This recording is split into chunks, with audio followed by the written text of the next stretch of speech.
Hello YouTube and welcome back to another Agito live video. This time we are doing a Honkai Star Rail account review. This will be the first Honkai Star Rail account review that I have done both on Twitch and on YouTube. So I'm going to be doing it over here and chopping it up and putting it up on YouTube.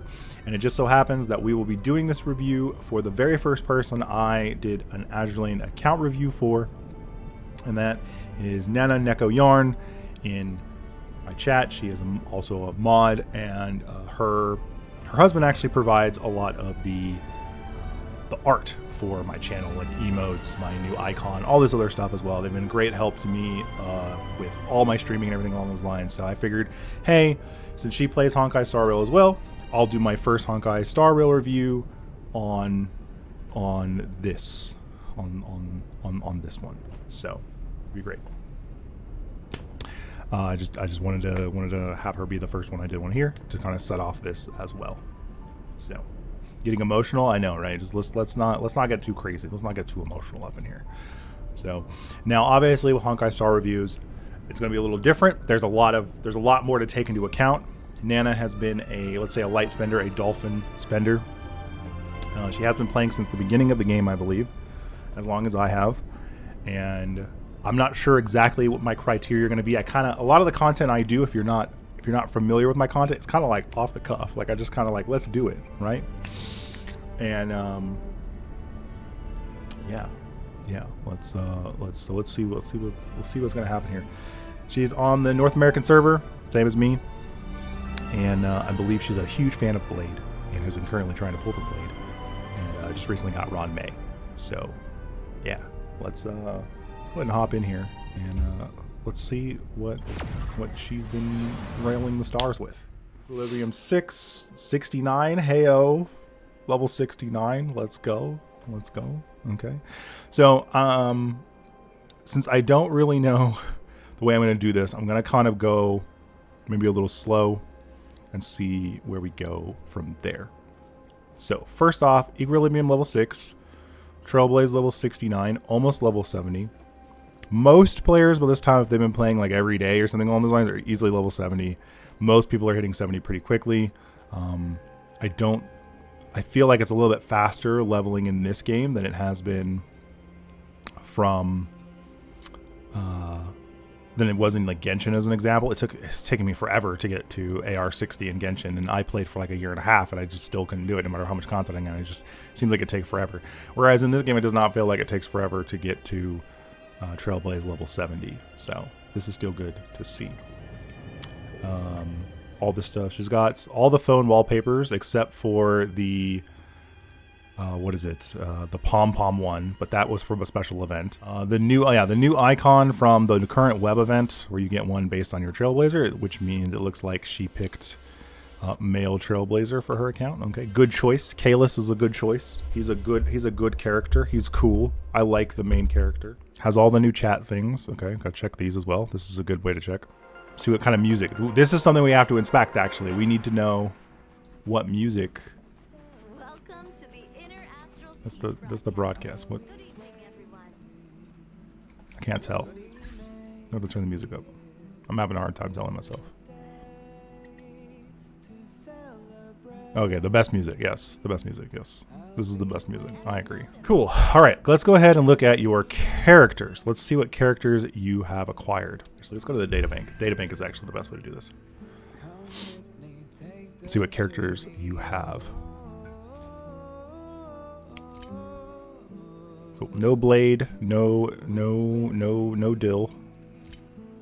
No Yanqing. Wow, so lucky. It was Clara. Clara was your beginning character. Okay. I remember now? Okay. So yeah, Clara was your first 5-star, and then you got Zila. Okay. Yanqing, you have not acquired a Yanqing, so her account has not been cursed yet by the Yanqing E7.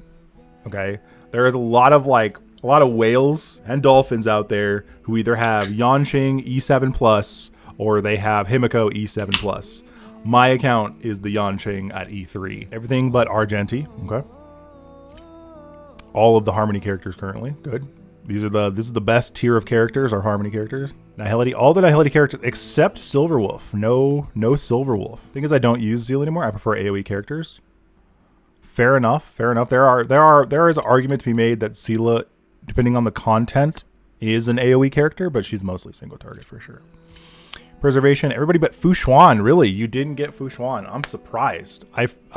So Nana, she likes her lolly characters, so I'm kind of surprised. I mean, Fu Xuan's not like lolly, but she's she's a shorty, and I know Nana's also a shorty, so I'm surprised that you didn't get Fu Xuan. Skip because of Jing Liu. That's fair. I mean, honestly, if I had to choose between the two, I probably would have picked Jing Liu as well. So that's based. I can take that. That's fair. Abundance. Went for Huohua, skipped Locha, and has avoided the Bailu. Huohua, I've come around on Huohua. For those who have been watching me on Twitch, I was kind of a Huohua, right? But now I'm like a Huohua, right? Like that's kind of, I've changed my mind on it. So, but Locha is just more comfortable, but Huohua is really good. Yeah, I was rocking the 4 stars before Huohua. That's actually a long time to be using just Natasha and possibly Japard or Nana. I like how the name is changed even here. It doesn't say Trailblazer; it says your name, which is kind of cool. So, all right. So you've collected. This is the characters you collected. Let's look at your light cones real quick. Let's see. Do you have any of the limited light cones? Locha is a must pull, right? There is no such thing as a must pull. Except maybe Ron May. But Locha's pretty good. Locha is pretty good. He's definitely up there in terms of pull. Like he's a high value pull is what I would say. I would say Locha is a high value pull, but I would not say he's a must pull. Ron May and Locha are definitely some of the higher value pulls. I would say Ron May is a little bit higher just because of the way Harmony characters work. Anyways, none of the limited 5-star destruction light cones, which is fine because, well, this one's really good, right? But again, if you are a, much like with Genshin, if you are a light spender, light cones are still just a no-go. Agito threatened me to pull Ron May. I did no such thing, madam. I just explicitly told you that Ron May was just a better pull than Blade, most likely, and you should probably pull. I have no regrets on pulling for Ron May, as you shouldn't. All right, Hunt. None of the 5 stars here. Well, you've gotten the Himiko light cone, probably off the standard banner, I would imagine. None of the Harmony light cones, none of the Nihility ones. Japard one, again off the standard banner, I would imagine, and Abundance, none of the Abundance ones. Okay, all right, looks good. However, I will say this: you have gotten fairly lucky in that you have gotten a lot of the other, like the 4-star non free to play. Or non free to play light cones, non banner light cones, which is pretty good. Though in truth, this is the only Harmony light cone that matters. This is the best Harmony light cone in the game. All right, cool. So that's light cones. I don't really think we need to look at anything else in the light cones, anyways. But now let's go actually deep dive into the character. Stops right here. So from Tingyan over level 80. So 1, 2, 3, 4, 5, 6, 7, 8, 9, 10, 11, 12. Oh, you're taking her to 80 right now. 12. Oh, no. Pella's not level 80. Hold on a second. So I would say 10 to 12 level 80s is what you currently have. Now, for those of you watching on YouTube and those of you watching right now, in case you didn't know, taking a character from 1 to 70 is the same amount of experience that it takes to kick a character from 70 to 80. So taking a character to 80 is a big deal. It's a big investment. That's like a whole other character you could have invested into, basically. Taking a character to 80 is no joke. It's an absolutely 100% no joke kind of situation, taking a character all the way to level 80. Okay? Character experience-wise. Like, I'm not going to do this, but like, because you've already used them. But yeah, basically it takes about 164 or 62 of the purple books to go from 70 to 80, which is about the same amount that you need to go from 1 to 70 in terms of actual experience that you need. So just something to keep in mind when you're leveling your characters. taking a character to 70, spending your resin to take a character to 70, and then taking them to 70 out of 80, but not actually finishing their level, is not a bad idea if you don't want to spend all the experience going into them. Just let them level naturally or something along those lines, or over time level them up, etc. Because getting the materials, these materials to level them to 70 out of 80, it's a couple of days worth of resin at the most, right? So, not resin, of Trailblaze power at the most. Sorry, I'm using Genshin terms. I need to stop that. 21 hours of stamina. There you go. Thank you, Farolina, for giving me the exact number. Okay. Yeah. Generally, taking a character to 40 to get like the pull tickets off them, the 2 first pull tickets off them, is not like a terrible idea, but you know, maybe don't waste experience like that sometimes. Depending on your account. As a free to play, I probably wouldn't do that. E6 Arlen, yeah, let's look at see what your eidolons are on these characters because I'm kind of curious. You have E6 Arlen, E6 Hook, E1 Zuyi, E2 Daniel, E5 Herta, E4 QQ, E0 Yukong. That is unfortunate. Yukong is one of those characters that at E6, at E0, she's kind of not great, but at E6, super good. That kind of hurts. March, E4. Ah, ouch. This is good. Like, March is a really good character. If you're a new player, March is like your first character that you get, aside with the Trailblazer. She's super good. You should use her. And if you ever get her to E6, she becomes real good because she gets a heal. Serval, E6. Now, Serval is super underrated, but is actually fairly decent. And also, when you are a free-to-play player, she's probably your only option for Lightning. Because to be perfectly honest, you're probably not going to pull for... You might not want to pull for Kafka, and you might not want to pull for Jing Yuan. So, Serval will be your answer to Lightning. And guess what? There are a lot of enemies, both near the end game and especially in the beginning and the middle of the game, that require Lightning. Like, almost all of Simulated Universe can be defeated by Lightning, except for a few floors. Like, at least four or five out of, I think, the floors can be defeated by Lightning to some extent. E2 Luca, E1 Gwen Ifin. Gwen is one of those 4 stars that is okay even at E0. She has plenty of good stuff in her kit. Hanya E2, that's pretty good. Su Shang E6, that's pretty good. It's real good, actually. Oh, one short of the Asta E6. Asta, another character you get at the beginning of the game.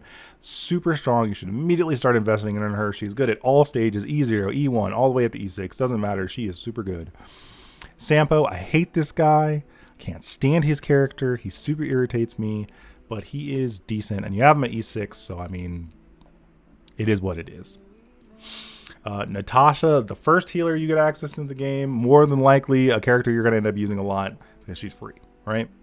Lynx, oh, you got an E6 Lynx. Nice. Very nice. Lynx, the soon-to-be next free-to-play healer we get, because you're going to be able to get one from the new Pure Fiction scenarios that will be coming out in a week or so, actually. So if you're watching this way past that, it should already be in the game, and once you get through Pure Fiction, you'll be able to get a copy of Lynx. So she is another healer with a cleanse. It's super useful. Zila E0 as expected. Jing Yuan E0 as expected. Ting Yin, oh, only E3. Still another one of those characters that as soon as you get her, she's super good right out of the box. She doesn't need any eidolons, just gets better with them, all right? She's a 5-star in disguise. E1 Clara, this is actually really good because all of Clara's mechanics revolve around marks of counter for her skill and her follow-up attacks. Her follow-up attacks do more damage and all that other stuff. Super good. We got Topaz, E0. Cool. I personally skipped Topaz. I don't feel like I missed anything on that, but she is a strong character. E0 Himiko. Cool. E0 Bronya. E0 Welt.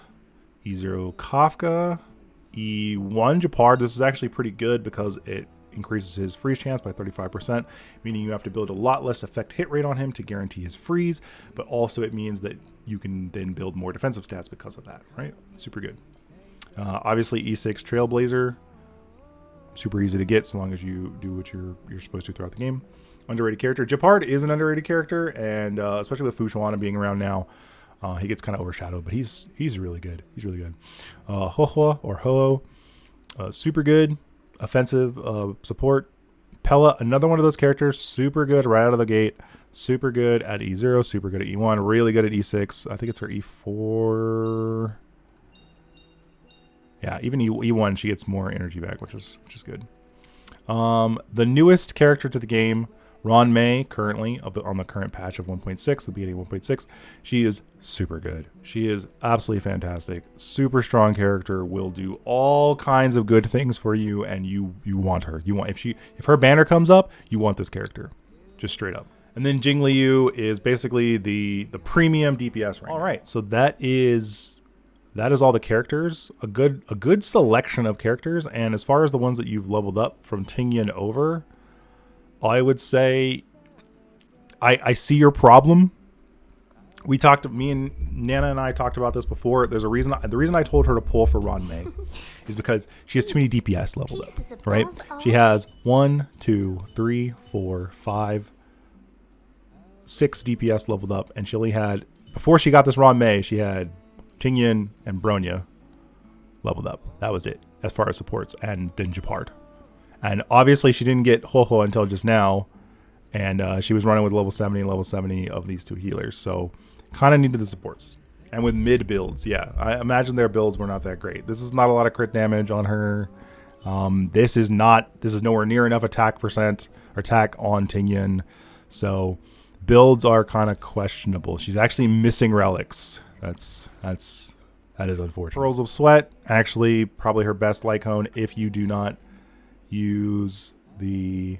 Oh no! Oh no! Did you not play the Silverwolf event? Did you like take a break during the Silverwolf event? I know you were playing the game. Oh no, that sucks. That sucks so much. That's the other thing I got to think about when I do my free-to-play intro for the game, is the fact that most players won't have access to the really good Silverwolf free-to-play event Lycone. Like, that Lycone is so good. The Quantum set is really good as long as the enemy has Quantum. If the enemy does not have Quantum, this set like falls off kind of hard. So, but at the same time, like we're talking about when you look at like the chart of percentages, we're talking like 4-5% difference. But then when you're actually against Quantum, it's like 2% better than the other. So it's like actually like a 10% increase or some shit like that. So it really doesn't matter. Like, at the end of the day, Jing Liu is such a good character that it doesn't actually matter what you do as long as it's something that's going to help her in some avenue, some way, somewhere. These are the characters that you're running. I'm kind of curious what teams, if any, you already have pre-set up. Okay, Kafka team. Why is Jing Liu in the Kafka team?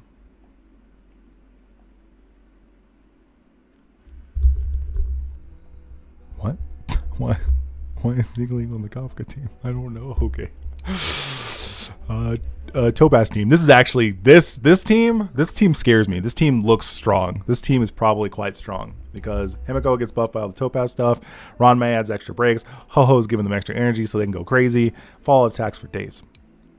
Then you have the actual Jing Liu team, a Jing Liu hyper carry team. This is more of a double DPS team, and Ron May really helps with these types of teams currently. So we got I'm not really sure what's going on over here. I don't know what's going on. I don't know what's going on over here. Anyways, let's go ahead and look at the actual relics. Let's look at traces real quick, actually. Let's look at traces. So you haven't finished her traces, but you are 8 of 8. So generally speaking, I personally, when I'm going to be looking at accounts and how I build on my account, as long as you are 8 out of 8 out of 10 or 5 out of 6 on whatever traces are important. Like, if the basic attack's important, you should be 5 out of 6 at least. If the ultimate talent skill are important, you should at least be 8 out of 10, right? So as long as you're at that point, the character is good. You should also definitely be getting the rest of their traces for sure, because these are very important. I mean, that's 4 speed stat just sitting over there that you kind of just want, right? You definitely want. I probably wouldn't have bothered leveling her basic attack. She doesn't basic attack enough for it to matter. And even if she does have the base attack, it's just because you're generating a skill point and you're already running into other problems at that point. So this is just kind of a waste of your traces. So for anybody else out there, if you're leveling these characters, and especially if you're free to play and you need to think about your resource management, do not level traces that do not matter, right? So for most of your DPS characters, oftentimes their basic attack doesn't matter unless they're like Blade or Imagine Dragon, Daniel 5-star Dan, and Bybner Lune, right? Unless you're those characters, no matter. She is mostly focused on her skill, her talent, and her ultimate. And I would level it in the order of her talent, her skill, then her ultimate, as far as which ones you want to get up to 8. Yeah, QQ. Thank you, Ken. QQ as well is also a basic attacker.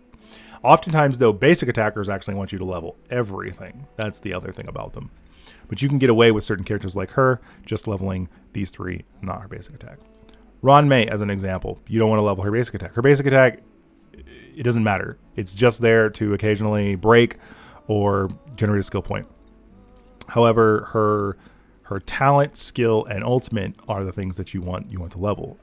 In her case, I would actually level probably maybe her ultimate before her skill, but at the same time, the skill is what gives the bigger damage bonus. So there's kind of equal. You can go back and forth. And then her talent is the last thing to level, or the third thing to level, so to speak, because the way it scales, the scaling on it is good, but it doesn't matter as much as like the other things. Like they're all important though. Like at the same time, they're all important. But if you had to choose, that's the order I would go in personally.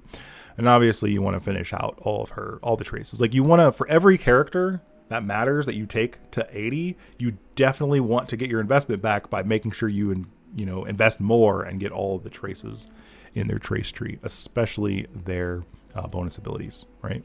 Especially the bonus abilities. Yeah, and in the case of 4 stars, where you regularly, more than not, will have E4 or E3 or E5, so you have bonuses, it's okay to take traces to like 6 out of 10, and then with the Eidolon, it's 8 out of 10. That's fine. That saves you resources in that. Now, if you decide to be a little extra and go ahead and take it to 8, now you're technically 10 out of 12. That's pretty good. That's okay as well.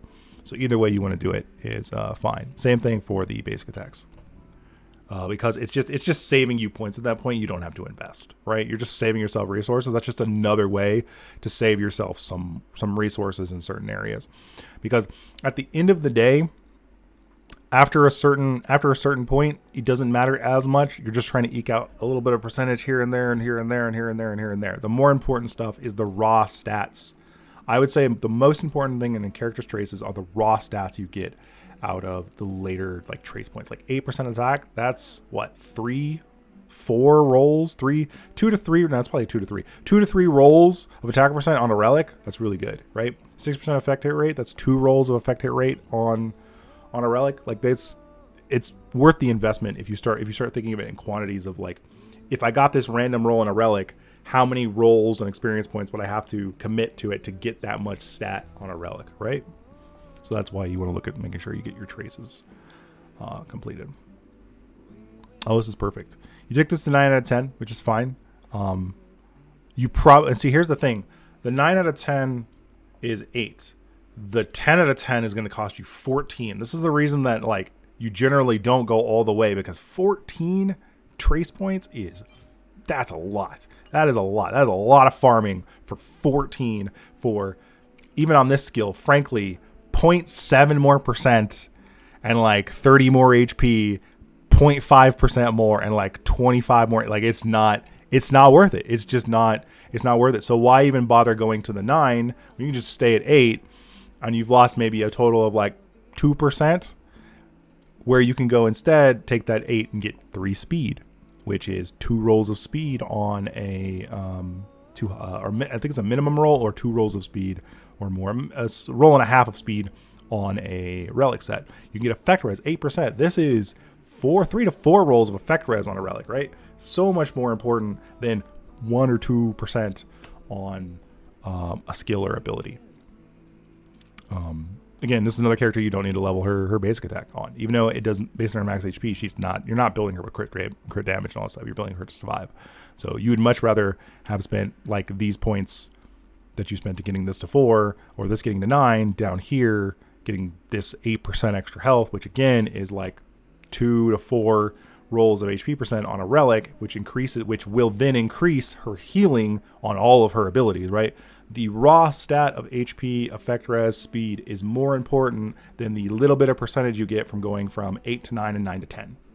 And it costs less resources. Like the resources you spend on going from 9 to 10 would get you almost roughly 2 of these, right? So if you are a player out there who's free to play, or you're trying to figure out how to use your resources, think of it in terms of what is the cost, like what is the equivalent cost? If I level this from there to here, what could I have gotten instead? You could have, in fact, because I know it costs 8 to go there, right? The 8 that it spent to go here, and the 1 or 2, 3 or 4, it's about 4 that you would have spent to get to here. Well, that's 12. That's at least one of these, which is more HP here, and then a couple more points here for speed. Like it definitely, I think it equates more, in my opinion, and at least in my experience, equates to a bigger benefit getting these traces. So that's why. So if it feels like I'm harping on this, I'm not really like harping on it, I guess. I'm not trying to be like, you can spend your points however you want. I'm just saying this is how it would optimize your spending, because you will have more fun that way, right? Speed is king. Speed has always been king. And that's the other thing too. Speed is king. Characters that have speed in their traces, these characters are just fucking cracked, okay? Any character that's speed in his traces is absolutely insane. As far as on the character you don't really need his basic.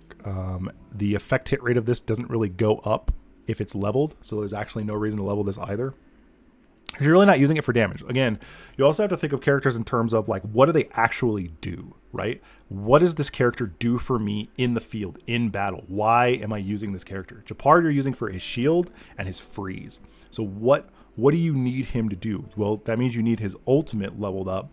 That way you get a bigger shield every time, right?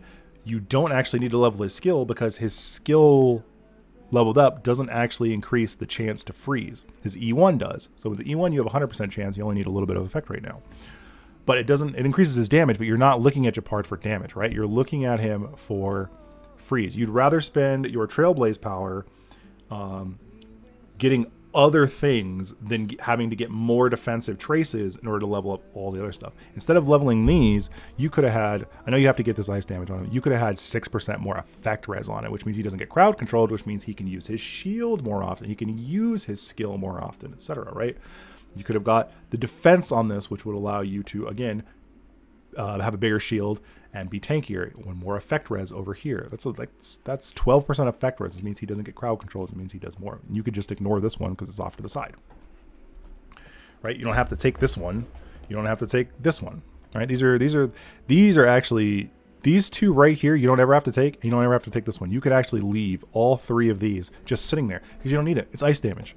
Japard is not there for damage. He's there for defense, right? So what you want, this one you have to take, and this one you have to take, right? Because you have to be able to unlock these, and you want this effect res. It's worth it getting this to get this effect res one, basically. And then you want this one, which you already have. But you don't need to level his basic attack. You only need to level his ult. You only need to level his ultimate. You do not need to level his skill. And then as far as this, I mean, the percentage goes up, but it doesn't matter, right? You just want him to pop back up. You don't really care how much he pops back up, as long as he pops back up. I can say you could level this. Like, there's nothing wrong with leveling his talent, because his talent is good. His talent is good, because if he dies, then he comes back alive, and he comes back with more HP, which means he's less likely to fall down again. But I think it would be last on your priority list after you get the other defensive stats in his traces.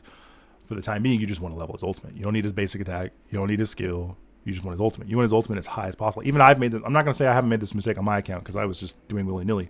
But I'm now thinking about it more, and I'm like, you only need his ultimate. For anybody, and I think this will be the last time I really harp on this, is when you are leveling a character's traces, think about what the character does for you and what part of the kit that part of their kit, like the traces, actually applies to.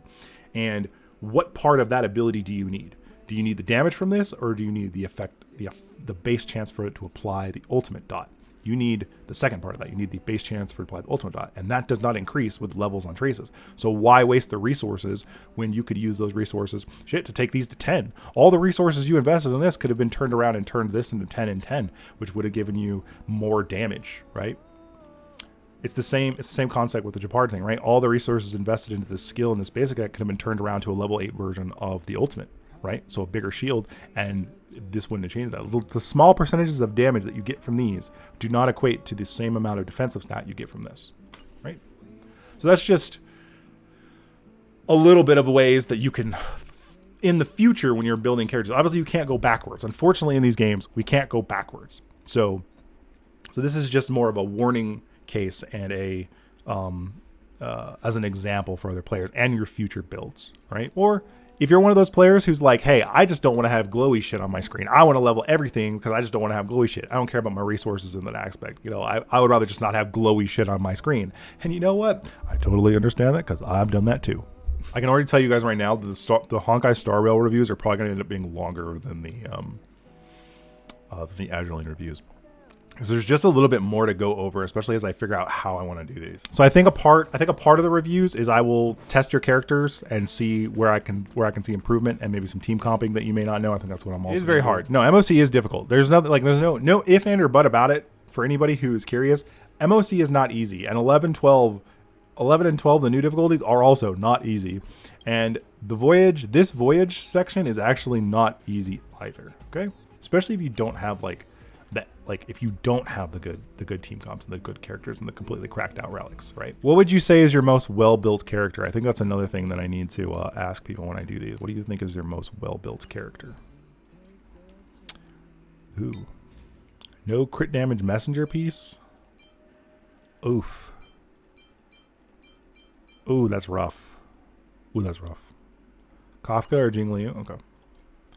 Let's look at Kafka. 3,500 attack, that's good. 133 speed. Ooh, you hate to see it. One short of the minimum, the base speed desirables.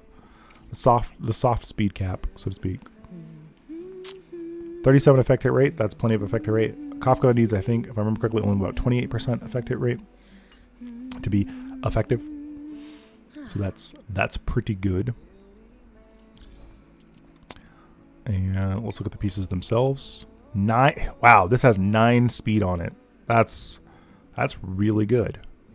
That's really good. And attack. This is actually perfect stats. These are actually the perfect stats for base Kafka. Attack percent, speed, effect hit rate, effect res, so she can keep doing her stuff. That's good. Let's look at this. Attack percent, effect hit rate, survivability. This is pretty good too. I like this. Attack percent with double crit line, effect res, and break effect. You know what? So for a Kritka build, for like a soft Kritka build, a little bit of crit in your Kafka build, this is actually a great piece, right? This is exactly what you want. Break effect is nice. The crit rate is good. The crit damage is good. This is rolled. It looks like at Thanos it rolled into every stat, but it's actually not bad. I actually like this piece a lot for a little bit of spicy Kritka in there, right?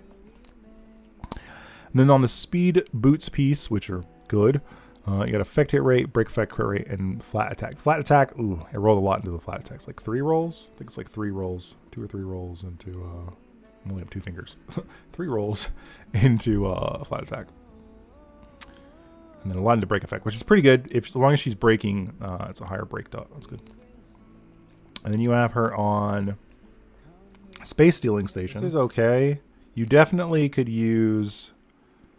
here's the thing with Kafka when it comes to her relics. All you really need is a little bit of effect hit rate and a lot of attack percent. If you're lucky, you can get a bunch of crit in a bunch of different places, right? If she plus 15 seconds, she will have 135 speed. Oh, that's true. Yeah, this isn't leveled yet. That's right. It's also not locked. Why was this not locked?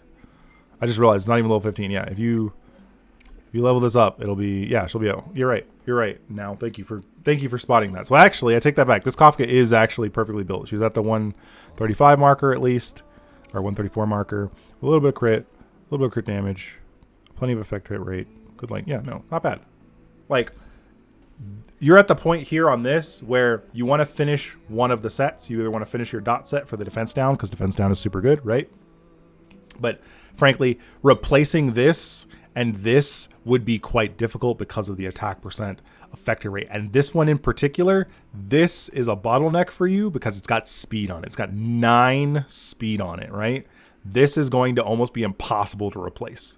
I feel this so much because I have several characters that are like this, right? Where they have good speed stat, but it's all on like one piece that's kind of holding it together. And as soon as they lose that piece, their speed goes out the window, right? They're just gone. So the only way to replace this is to potentially get good speed roll on a glove piece, or a new orb and rope set, or to find a better chest piece than this one that has speed on it, right, as well.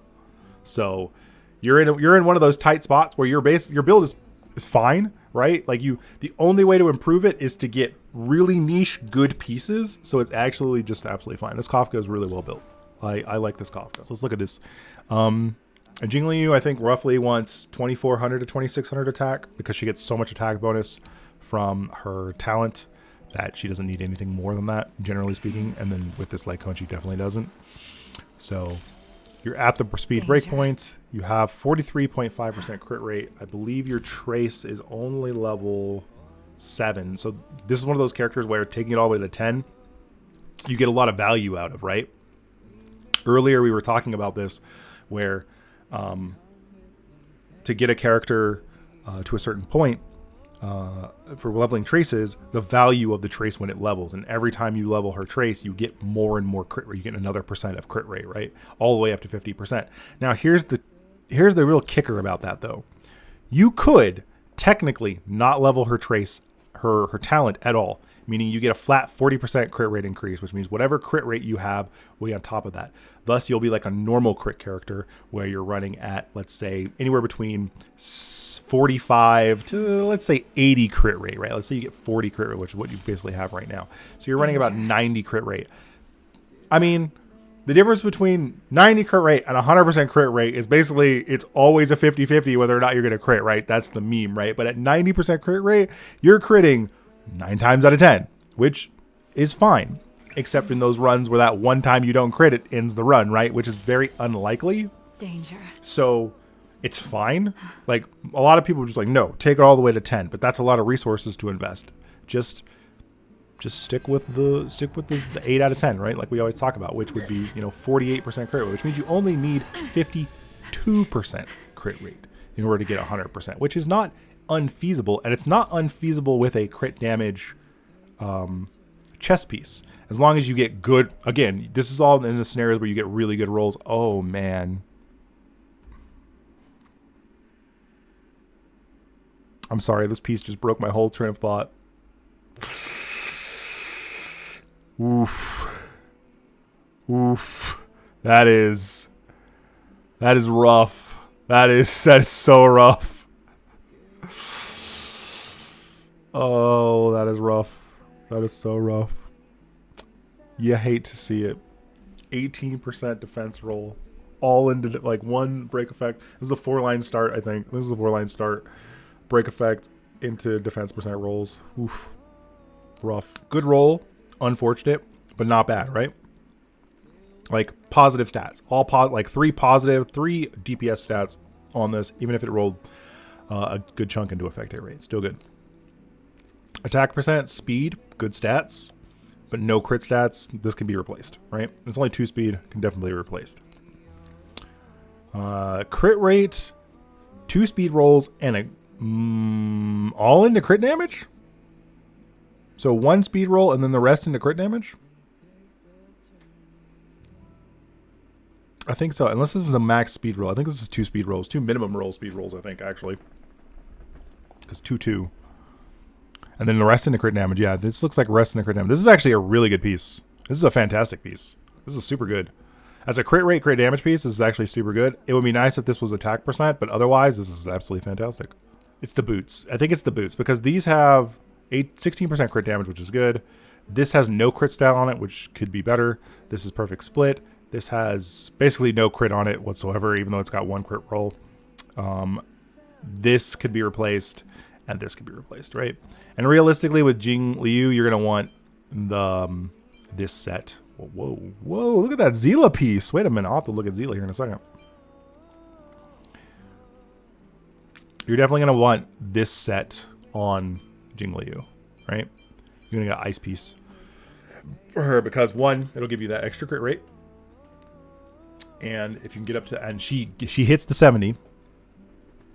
She hits the 70 and gets the extra skill damage. So, and then you said you're Jeppy, right? You're Jeopard. So I think that's what I'm going to do in the future. I'm just marking this in my head right now out loud, is ask people what they think their best like 3 built characters are and go over them as well.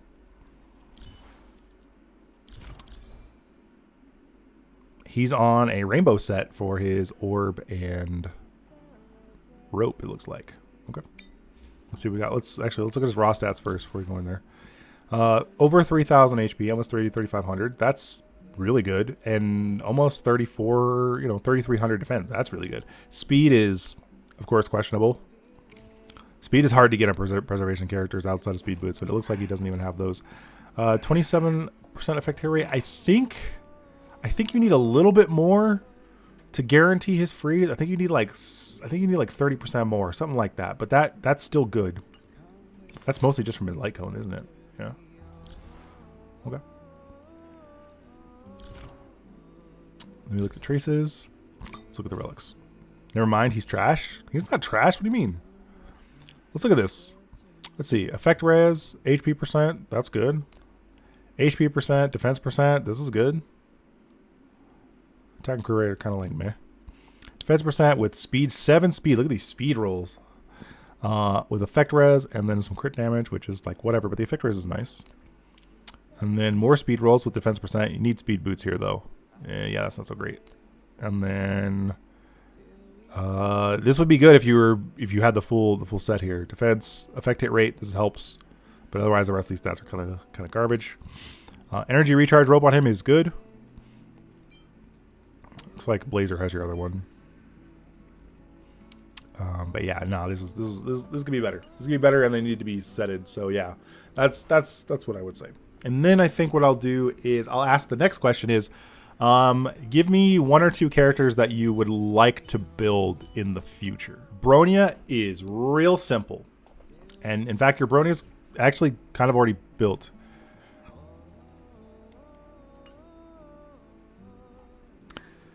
$142 speed. So at the moment you're at the 2nd speed breakpoint, and you're kind of building toward a fast Bronya,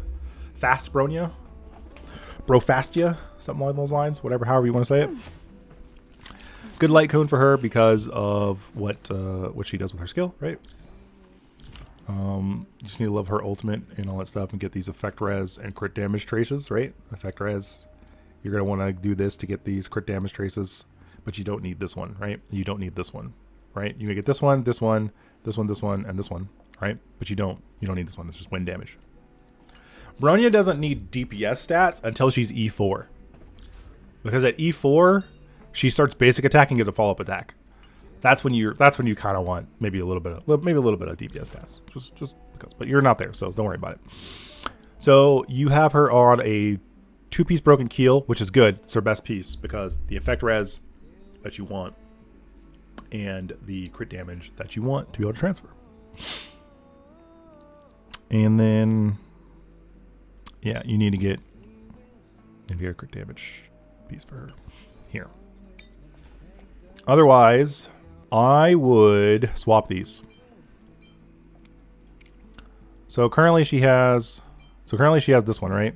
So attack percent, 6 speed, crit rate, effect res. She likes the speed, doesn't give a shit about the crit rate, and the effect res is nice, but the attack percent doesn't really do anything for her. However, Ting Yun, who is wearing this piece, the attack percent does do things for her. Yes, Bronya loses 2 speed. However, she's already above the minimum, like your minimum speed caps, and it's not like you're going for like super fast Bronya at the moment. So you can switch these. This will also bring Ting Yun's speed possibly up to a better level. So we'll look at that in a minute, but effect res will also just equate, but the crit damage she will benefit more from. So we swap these. We'll swap those. Those are the same set, right? So we swap them. Easy. That's an easy swap. That is an easy swap. This crit damage, same, but this is the speed, so same. Any other ones in here that are similar with crit damage? No. No. Yeah, no. And you still have room to grow on this one. It can still roll more crit damage or speed, right? All right, let's look at the hand. Now, see, this is another one. High attack percent, crit rate, crit damage, effect hit rate. Where's Tingyan? Okay, Tingyan has that one. Ah, bam, right here. Look at this. 20% crit damage. This goes on Bronya. This immediately goes on Bronya. HP percent and defense percent are the other two stats you want on her because you want her to be able to survive, right? Your Harmony character, both of the 5-star Harmony characters basically want one stat and then all the survivability stats, right? Bronya wants crit damage. Ron May wants break effect. You build break effect and crit damage, and then you build defensive stats. This is good on Lynx. Don't get me wrong. This is really good on Lynx because of the HP percent. But she gets no benefit from this crit damage, and Bronya will benefit so much more from this. You can find a replacement for Lynx later. This is so good on Bronya. I'm going to switch this. Bronya does not need that crit rate. She wants that crit. 20% crit damage. She wants that crit damage. Give her that crit damage. That's a lot of crit damage. That is a ton of crit damage. Yeah. Yeah, that's good. All right, let's look at this chess piece here. Any crit damage chess pieces for this set? No. All right, so keep working on getting a crit damage chess piece for that set. For the time being, you may want to swap to something else, so that you have at least a two-piece of something. Something that's useful, like this. This could be useful. But then you'd have to level up another piece. That's the only problem. You've already leveled this one up, so I understand. Plus it has the defense percent, so it's not bad. But this wouldn't be bad either because of the effect res on it and the crit damage. But let's go ahead and look at the boots first. So in terms of speed, these boots have... Oh, these are perfect. These boots are perfect. You already have 21%. Okay, yeah, okay, I see the dilemma here. You have these massive bonuses. So the bonuses that you're getting are not worth a two-piece right now. So actually, this is fine. This is fine that you already have this leveled up and you put it on her. It's totally fine. I wouldn't even worry about it. Just wait till you get a crit damage one, and then you can replace it, and then you'll have the full set. But for now, this is probably fine. And that got you up to 180 crit damage now on her, and got her more HP, and got her more defense, and it only brought her down to 138 speed. So she's still above the minimum speed cap, right? For like MOC 2-turn cycles on the first cycle. And she still gets the speed bonus. So yeah, this is good. And I think that brought her effect res up a little bit. She's at 21%. So you're actually missing,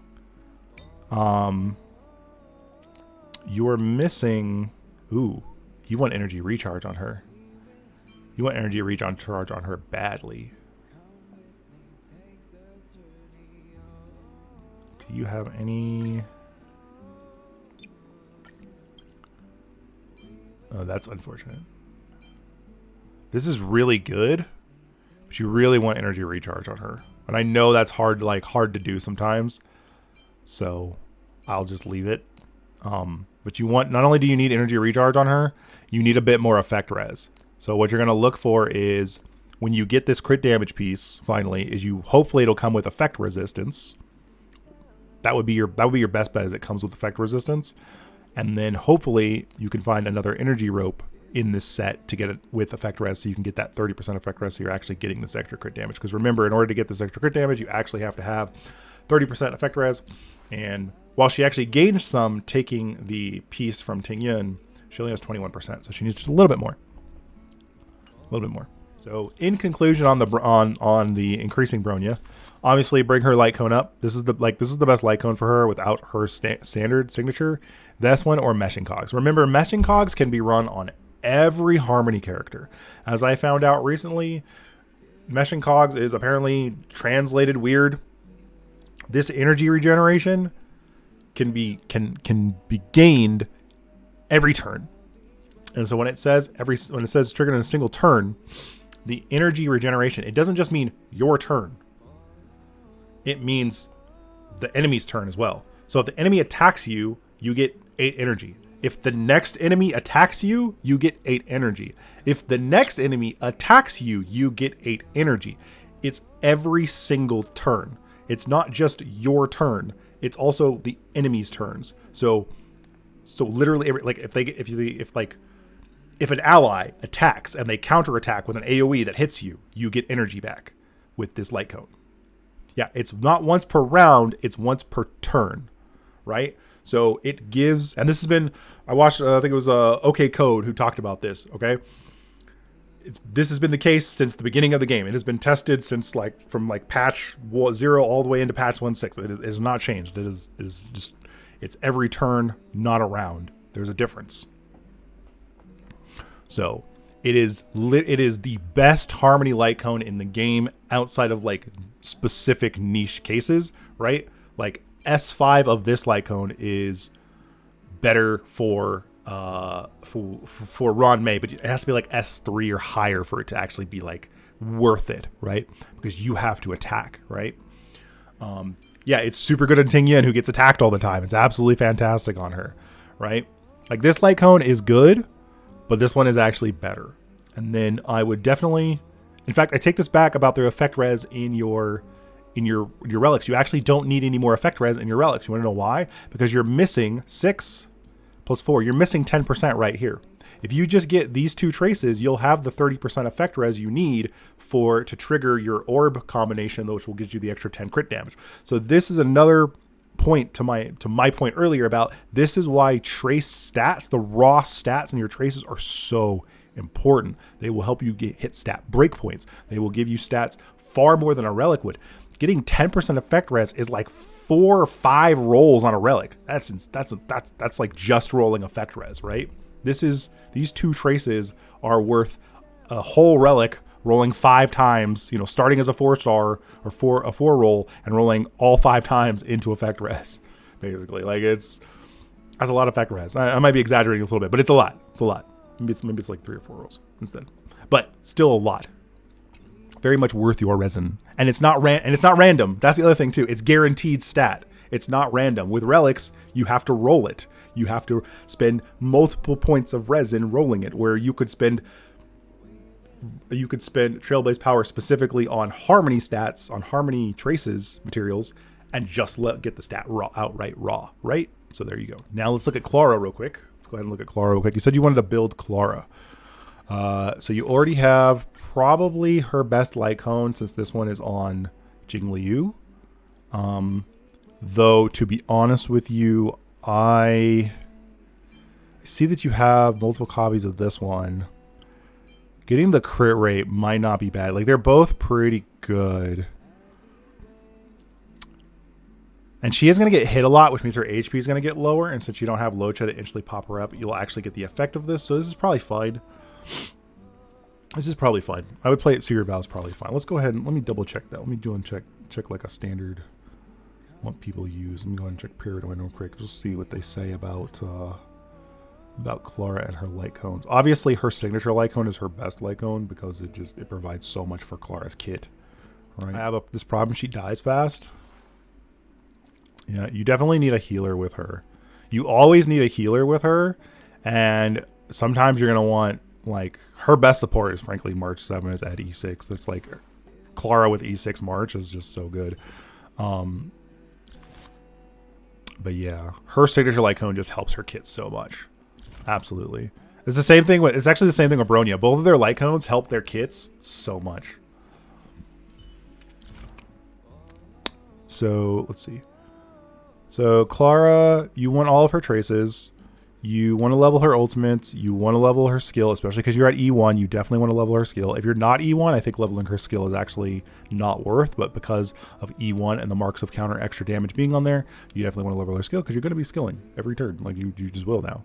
After she puts the mark up, and then you obviously level up her follow attacks. So you want all these. You want all 3 of these because she's the DPS character. DPS characters is the same. I would not level her skill. I would not level her basic attack anymore. That's my comment about that. I would keep this light cone. 54 crit rate, 62 crit damage. Clara also does not need speed, so that's always the nice thing about building Clara. She just does not need speed. However, there is an argument to be made. By the way, for E1 Clara wanting speed. And the reason I say that is because, again, she does more damage with her skill because the marks are always out. So there is like a school of thought theory where you can go with that. But I just wouldn't bother with it. You already got to worry about speed and all the other characters. Don't worry about it with Clara. Worst case scenario, you run super fast Bronya and Clara and just go bam, right? Don't worry about it. Champion Street is still her best set, which I figured as much, because she doesn't benefit from the attack boost from the follow-up attacks thing as much. So let's look at these. So this piece is not great. The break effect is okay, but there's no attack percent and only one line of crit. So the effect rate does nothing for her. It's just a dead stat, right? This is good. Allows her to 5. The speed is, again, kind of whatever. The crit damage is good. The break effect is nice. But again, these can be better with double crit line. But you know that. This is just how these games work. Is you just have to get lucky. Crit rate with no crit damage. That's unfortunate. Clara is definitely one of those characters where she want to run a crit rate chess piece. So you have a couple of other pieces with crit rate on them and attack percent. And what I would do is take this piece, because it's just a little bit of attack percent, and you're getting attack percent from other sources. So frankly, this is just a dead stat. This is just a dead stat at 33, and this is like whatever. I would take this crit rate piece, or I would take a piece that you've leveled in experience and start testing these other crit rate pieces. Like this one, right? Level it to level 3, see if you get a crit damage roll. This is a crit damage one. You could try it with this one because it's got attack percent, defense percent on. This is actually really good for defensive survivability and extra damage, right?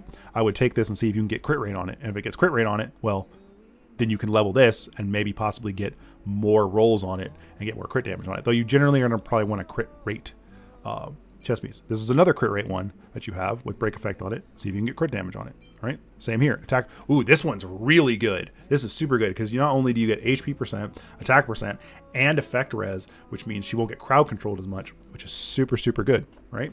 Because if Clara's crowd controlled, she cannot counter attack. So you want effect res on her. Effect res is like one of those universal stats you want on almost every character, somewhere. Yeah. So, yeah. So I would test these out a little bit, just like level 3. Okay, it didn't. It's kind of like, I know, Nana, you played Genshin, so it's like in Genshin an artifact. Like you level it to like level 4 in Genshin, see what stats it gets, and if it's okay, then you keep leveling it, and if it's not, you just dump it into the next one, and it'll immediately transfer the experience around, basically. Because frankly, after a certain point, they just become, they just take up space and they're kind of irrelevant. So, yeah, see if RNG loves you. Exactly. So some of these other pieces are not terrible either, but I wouldn't use them because they're not the crit main stat. So that's what I would say for this. Is this could be better. Just look at some of those other pieces. I mean, you could literally just take this one, like taking that one and just dumping it into one of these wouldn't be like even terrible. But in order to keep that piece just in case, because it does have a decent attack percent and break effect on it, just use other experience to do it instead. Don't sacrifice a piece if you could just keep using that piece on like another character in the future. Having 2 pieces like that is fine. These are good in terms of being attack percent boots, but the rest of the stats on them are kind of irrelevant, right? The break effect is nice, but again, you would probably, like this one has crit damage on it with effect res again.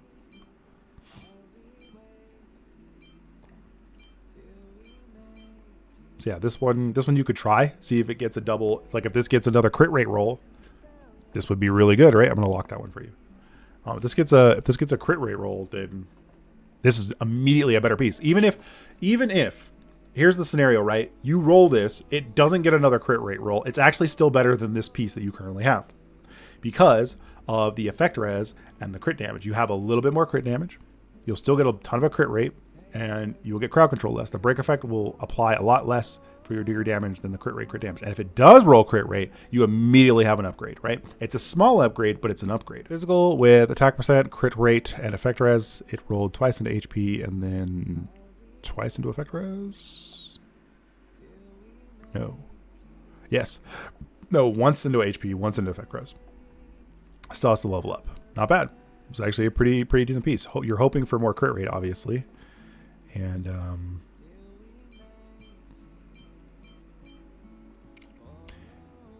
yeah, I see a lot of pieces like that. Always irritates me. I hate when I get pieces like that. Okay. Something to consider for anybody out there when you're playing this game. If you get an attack percent orb on a set for an attack percent scaling character, and you don't have their elemental damage orb, or that attack percent orb just has way better substats like crit rate, crit damage, whatever, break effect, whatever your stats are that you need, sometimes it's better to level the attack percent orb.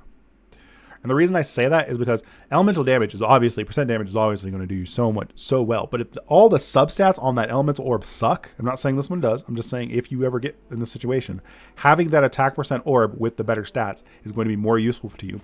Because here's the thing, it's also transferable to other characters that you're building in the interim, right? You finally get that amazing physical orb that you want for your physical DPS. You put that orb on there, you take that attack percent orb that's got those great crazy stats on it, and you put it on your other attack DPS that doesn't have their great orb yet, because now they have extra damage from their attack stat, right? Something to consider in the future when you get those really good orbs. Do not throw them away because they can be very good. Attack percent rope for Clara. Now, I personally like to run an energy recharge rope on Clara because I love having her ultimate up as much as possible. Because her ult, that's where she gets most of her damage from. And I'm gonna look at the Zila. Look at this piece. I'm gonna end up looking at the Zila. The Zila sounds amazing. Let's see if there's a better. Yeah, so here's the energy recharge one, which wouldn't be so bad. It's also got defense percent and crit damage on it. She doesn't need the speed. This gives you more crit stat. I'm gonna switch this. Let me give you the energy recharge orb for the moment. See what else we got in here. Yeah. I'm going to switch that. So, energy regen is so hard to get, but you already had one. See? You already had one, so you're fine. This is defense percent, crit damage. Hopefully it rolls more into crit damage. It's also increased your stats. You're now at 54, 168. It's fine. You just need more crit damage in your substats, basically. Is really what it is. Energy regen is super hard to get. Yeah, I know. Because you have so much, you'll get so much attack percent from the physical set, right? You'll get 25% more attack percent from here. You'll get a bunch of damage percent from here. Having the energy regen is nice because then Clara's ultimate will come off more, and you want Clara's ultimate to come up as often as possible because of two reasons. One, the extra damage to your follow-up attacks, and two, the taunt. Now remember, her ultimate also increases the chance that she will get hit in your... where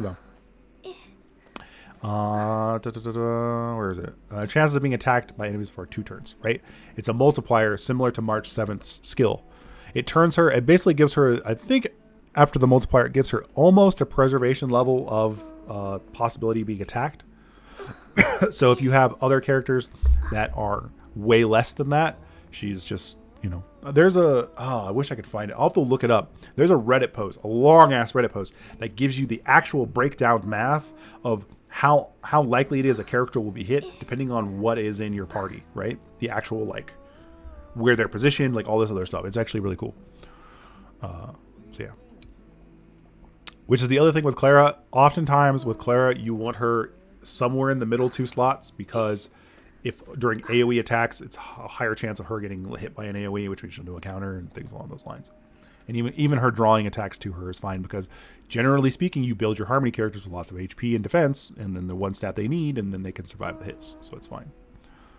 So that's the adjustment I make to your Clara right now, is adding the energy recharge. Yes, you could run her with Topaz. Yes, she gets bonus damage from, I know Topaz increases follow-up attacks. I don't really know what Topaz does personally. I just know that she makes follow-up attackers better, and she can run with follow-up attack characters. And I know Clara is a really good follow-up attack character, so you could run them together. In fact, you could do a Clara hyper carry team. Super Clara. This is your Super Clara team, basically. Right? Energy to make sure she can cast her ult, energy to make sure she can cast her ult, and super extra break effect stuff, right? This is where you'd go. You don't really want to run Bronya with her. You can also run, so against Argenti. Oh god, this would be super good. So you could also do duo DPS.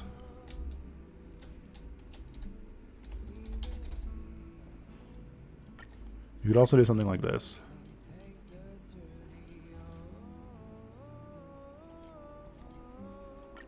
You could also do something like this, which would be a duo DPS comp, right? Ronmei is really good for duo DPS comps. This would be super good against Argenti, right? Because you have physical and ice against an Argenti team. And then like on the other side, as an example, you could be running your like Topaz team. You'd have to replace your healers here. You could use Tingyun and another healer, a different healer like Natasha or Lynx, right?